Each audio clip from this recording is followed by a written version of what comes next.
Hi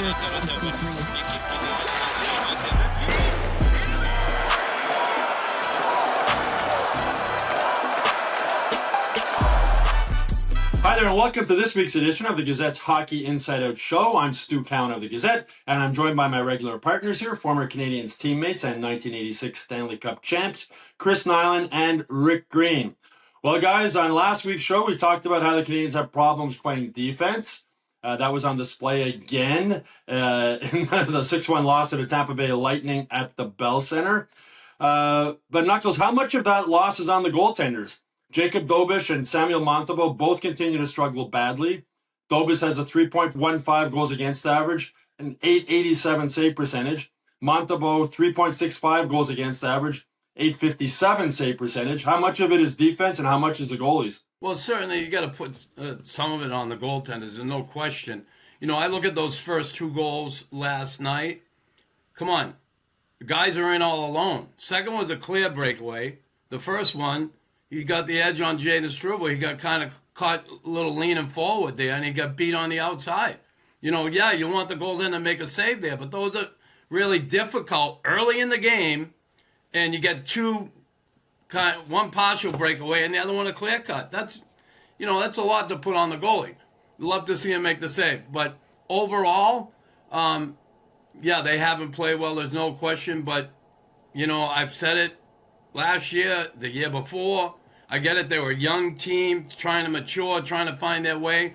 But defensively, they really haven't been good on a lot of nights. And last night, take the third goal, for instance. They had 5 guys down around the net scrambling, didn't know who to take. It looks like they're confused. So many times in their own end, they don't know who to take. Here it is, man on man, simplifying it. And they get lost in coverage. They lose their guys. Like, you can't do that. God, tap in goals, great opportunities, and that's what happens when you have those defensive breakdowns. And it's been a problem that's plagued them. And certainly last night it did again. Yeah, I posted a screenshot on Twitter last night of one of the goals. All 5 Canadiens players are staring at the puck. Yeah. And Tampa players wide open behind. Rick is an old defense coach. That would drive you crazy. Well, you just got to be aware of what's around you, and try and position yourself to be in the right spot to try and eliminate that most dangerous guy. But right now, they're lacking, obviously, confidence in all areas of their game, starting with the goaltending. Before, they were getting timely saves, through, breakdowns in front of them that allowed them to maybe, take a breath and get the momentum back. That's not happening now. You look at the breakaway goal.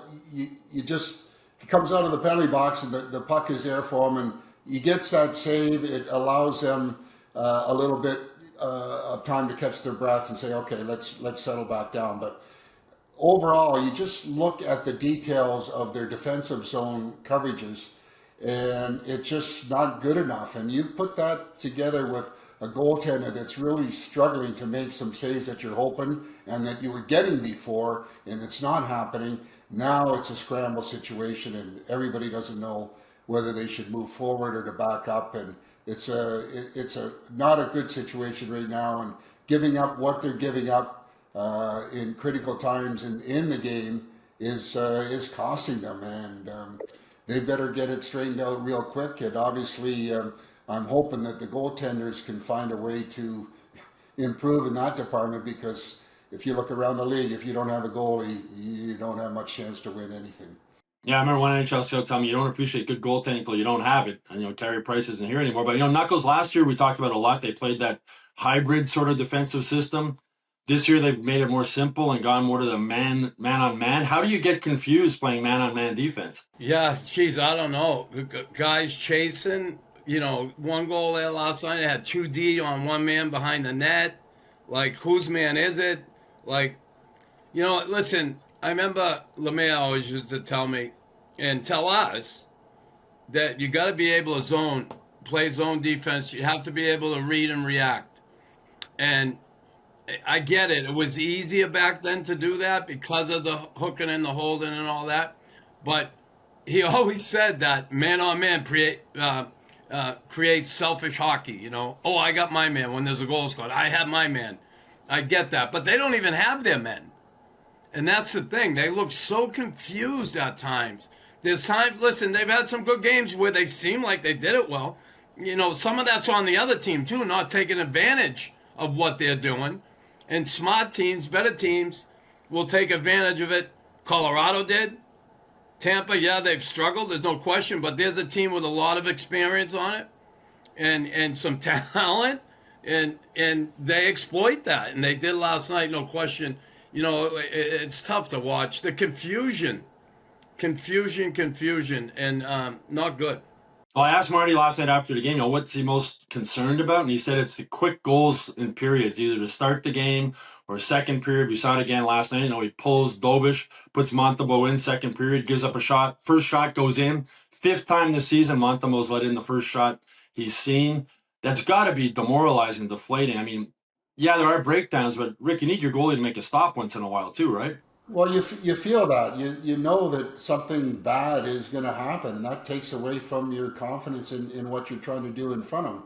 Not making any excuses because they have given up some real good scoring chances through poor breakdowns, and not touched on confusion. Well, confusion on a man-on-man type defense comes from losing one-on-one battles and getting on the wrong side of the play, being on the offensive side, but the confusion also is a case of guys being way out of position. It's just really different. I have a hard time understanding it. I know that the defense are much more active than what they used to be, but I have a hard time understanding guys locking onto a guy and falling him all over the ice, taking him out of position. And other teams are exploiting that because they are doing a lot of exchanges and interchanges of their forwards and their defense.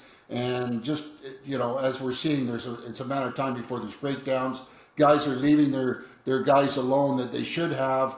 They're on the wrong side of the play, and it ends up with a good scoring chance. And ultimately, it's ending up with a lot of goals going in because of the poor goaltending. Well, Knuckles management obviously concerned with the goaltending. Shortly after last night's game, they announced that they've called up Jacob Fowler from the AHL's Laval Rocket, along with defenseman Adam Engstrom and forward Owen Beck.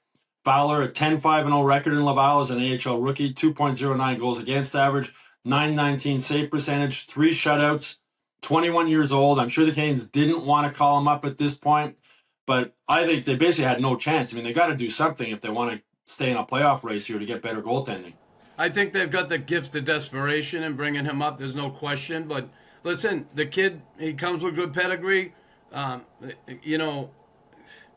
I guess at some point, it's a young man's league. And you love to have the goaltenders be able to get a little more time down there and get some experience and shots in the pro game.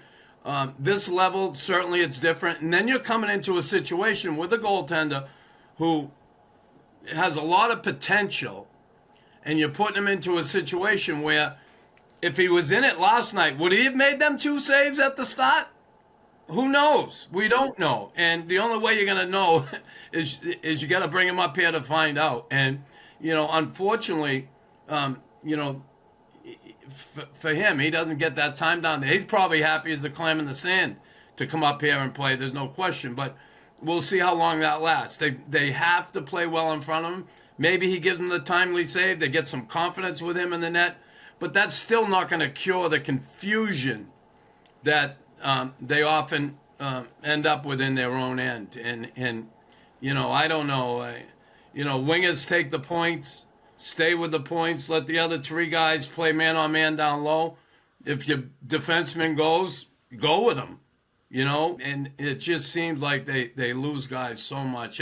It's disheartening. But hopefully this kid comes up and give them a spark and they can get some things figured out. But, man, everything is so tight, you can't afford to have these games or let it slip, Obviously, they're not going to win all these games. I get that. But I'm more concerned with the way they're playing defensively. It's not good. Yeah, I mean, the standings are so tight. I mean, they went from second or third place to out of a playoff spot with 1 loss. And I think it was a case of they just couldn't wait any longer. I mean, they've given both Dobish and Montembeault opportunities to try and seize the number 1 job, and neither of them have. But with Rick, I mean, not because you mentioned Happy, I'm sure he was surprised also, Fowler. What was your reaction, Rick, when you found out last night they were calling him up? Well, I don't think they have a lot of options available, really. You know, when you look at what possibly they could do, obviously they're trying to get the two that are there to stop the puck. That's not happening. So you got to go to Plan B and give one of the kids in the system a chance to see what he can do. And you know, I don't know. We'll see. I mean, there's been situations around the league where guys have gone down, their main guys have gone down through injury, and they bring up somebody and they stand on their head and they give them a little bit of a boost and a run. But you know, as bad as things are happening with their record, they're still 2 points out of the last wild card spot, believe it or not. But it's leaking right now because their overall play is not one that's going to allow them to have any type of success. And you know, you can finger point at the goaltender. Always the goaltender doesn't make that save. But as a group, I'm really disappointed in see the lack of intensity and desire of a lot of their players that really are not showing that they really care what's going on. Getting upset. You know, Tampa played the night before. You would have thought would have been a little bit tired. It didn't look like. It looked like the Canadiens were tired, and they didn't push any type of effort or any type of desire to try and make the difference in, you know, getting the result that they wanted to get. And we've seen this over and over again, and this is not acceptable. And I think that Marty is probably doing a lot of thinking on, okay, what do I need to do with this group? And what kind of button do I need to push? Do I need to take somebody out of the lineup that maybe you don't expect should come out of the lineup to make a statement? Because there's a lot of guys that are underachieving right now. And I would, if I was in his shoes, I would feel really, really bad about what I'm seeing. And you know, they can change, but I don't like the feel or the smell of what is going on with them as a group. Yeah, I know on social media some fans concerned that if Fowler comes up and he struggles, it's going to crush him. I mean, he's a confident kid. I mean, call him up to my view, let him play a few games. If he looks great, great. If he doesn't look great, you send him back down, and then maybe you start looking for another goalie. And I remember Larry Robinson, Knuckles, talking about Ken Dryden. You know, he didn't see a lot of shots, but we knew if we made a mistake, he was there to back us up. And I think the Canadiens look like they're just like, not again, you know? Another one, first shot goes in. Another one, first shot goes in. I mean, you guys were around when they called up a 20-year-old Patrick Waugh. That worked out okay. Hey, Knuckles? Yeah, it did. There's no question. Come on, we're talking a player, Hall of Fame goaltender, you know, and the Stanley Cups he won, and he come in, and Patrick had a great attitude for it. But again, and I'll say it, Patrick, awesome goaltender. We had a hell of a defensive team. We really did. We paid attention to that, and you know, that's how we eventually won, with a combination of very good defense, awesome goaltending, and you know, some awesome rookies in Claude Lemieux, and awesome veterans in Bob Gainey and Larry and Greeny and, you know, Chelly, and, you know, come on, Ryan Walter, Mike McPhee, Shrewy. We had a really good defensive hockey team. Cabo, come on. You know, we had a solid team. So, and man, like Greeny said, I was waiting for someone to get pissed off last night. I didn't see it. I mean, Josh Anderson at the very end. At the very end, but I mean, come on, the game's out of it. It's 5-1, whatever, and you're out there. They just didn't look. Man, I don't know. Guys, they looked demoralized, and I think maybe Kent Hughes or Jeff Gorton saw that. Maybe that's why they brought up the goalie. They like, these guys are down. It seemed like. You mentioned Rick before. You know, maybe sit somebody you don't expect to sit. Well, they call up Bowen Beck. They call up Engstrom. I imagine they called them up to play. So who do you sit if those two guys are getting in the lineup? Well, it's going to be interesting, I think, because maybe they're looking at giving these guys an opportunity to play, which I hope. And, you know, the big picture here, there's been a lot of teams that have been at the game scouting, looking for players.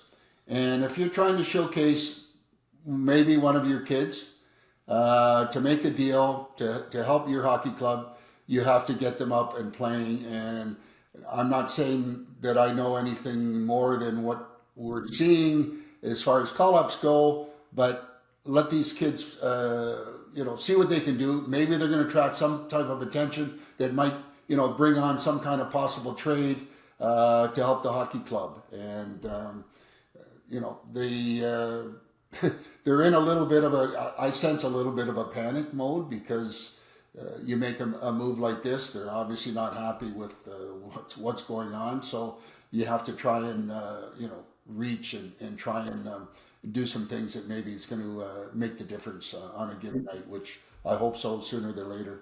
Well, you mentioned the scouts. I post the list of scouts in the Bell Center press box before every game, and Nashville's had 2 scouts at each of the last 5 or 6 Canadiens games, so they're obviously looking at somebody. Not close. I mean, Struble had a tough game last night.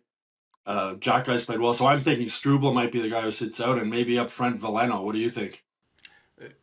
To me, good possibility. I can't see taking Arbor out. He played. Played well. 16 minutes. He played well. He had 5 hits, no goals against. He was even last. I mean, what guy with was confidence, carrying the puck, moving it? Yeah. Like, I would hate like hell to see him come out after, his past, and then he has a good game. So I don't think. Come on, Marty.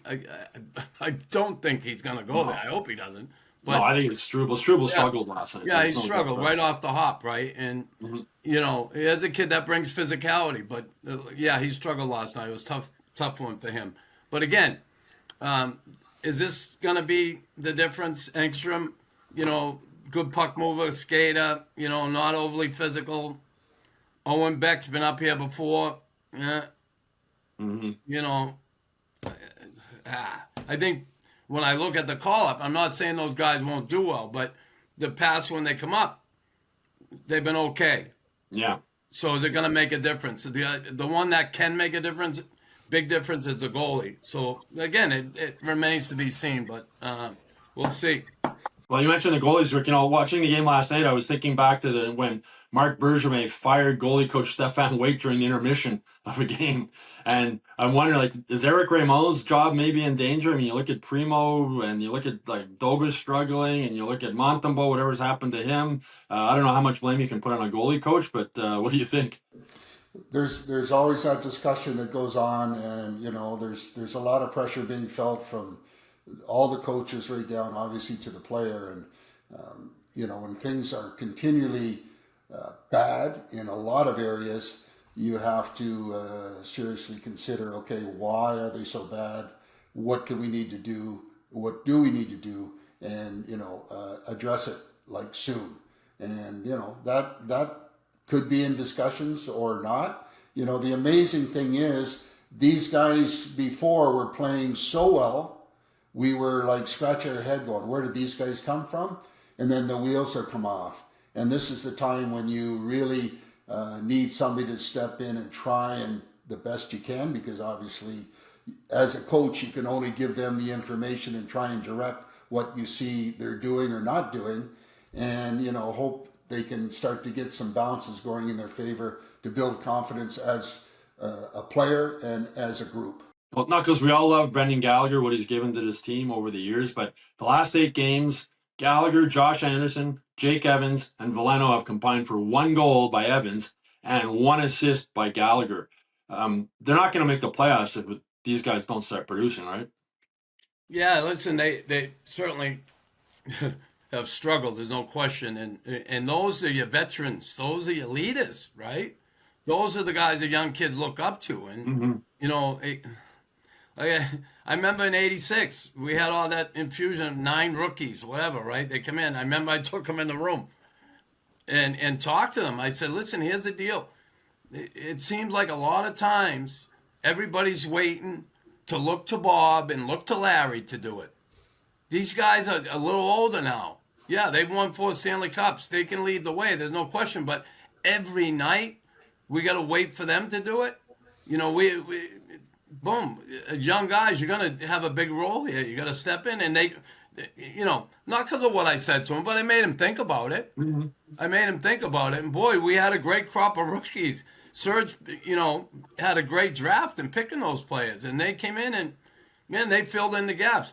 this is a little different in that way. This team, all the young guys really outweigh the vets, right? So, they got to start to mature and start to take a bigger role on this team as far as leadership.